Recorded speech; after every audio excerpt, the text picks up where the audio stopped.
दोस्तों, आज की कहानी एक किसान की है। किसान के दो बेटे थे। एक की उम्र 12 वर्ष और दूसरे की लगभग 15 वर्ष रही होगी। दोनों बेटे रोज सवेरे झरने से साफ पानी लाते थे। दोनों अपने कंधे पर एक एक घड़ा रखकर लाते थे। उनमें से बड़े वाले बेटे का घड़ा काफी दिनों से थोड़ा फूट गया था।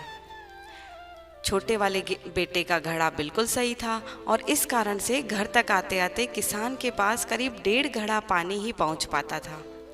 छोटे बेटे को इस बात का घमंड होता था कि उसका घड़ा बिल्कुल अच्छा है, उसमें कोई कमी नहीं है। दूसरी तरफ बड़ा बेटा इस बात से शर्मिंदा रहता था कि वो आधा पानी ही घर तक पहुंचा पाता है, बाकी की मेहनत बेकार जाती है। इस बात से परेशान होकर एक दिन बड़ा बेटा किसान के पास गया और बोला, पिताजी, ये घड़ा कई दिनों से एक जगह से फूटा हुआ है और पिछले 2 सालों से मुझे जितना पानी घर पहुंचाना चाहिए था, मैं बस उसका आधा ही पहुंचा पाया हूँ। मैं बहुत शर्मिंदा हूँ। पिता ने पूछा, क्यों? तुम किस बात से शर्मिंदा हो बेटा? तुम दुखी मत हो। आज एक काम करो, लौटते वक्त तुम रास्ते में पड़ने वाले सुंदर फूलों को देखना। बेटे ने वैसा ही किया। वह रास्ते भर सुंदर फूलों को निहारता आया। ऐसा करने से बेटे की उदासी थोड़ी कम हुई। फूलों को देखकर उसका हृदय आनंदित हो रहा था। लेकिन घर पहुंचते पहुंचते फिर उसके घड़े में से आधा पानी गिर चुका था। अब वह मायूस होकर पिता की ओर देखने लगा। किसान बोला, शायद तुमने ध्यान नहीं दिया। पूरे रास्ते में जितने भी फूल थे वो बस तुम्हारी ही तरफ थे।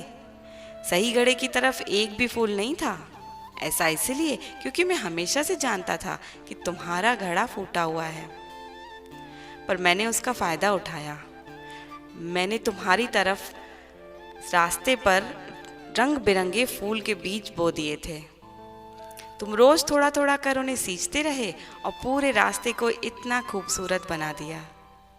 आज तुम्हारी वजह से ही मैं इन फूलों को भगवान को अर्पित कर पाता हूँ। तुम ही सोचो, यदि तुम फूटे घड़े में पानी ना लाते तो क्या मैं ये सब कर पाता?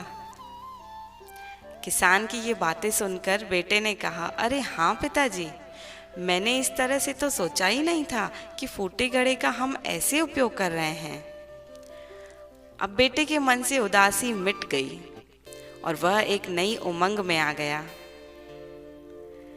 दोस्तों, हम सभी के अंदर कोई ना कोई कमी है, पर यही कमियां हमें अनोखा बनाती हैं। उस किसान की तरह हमें भी हर किसी को वैसा ही स्वीकार करना चाहिए जैसा वह है।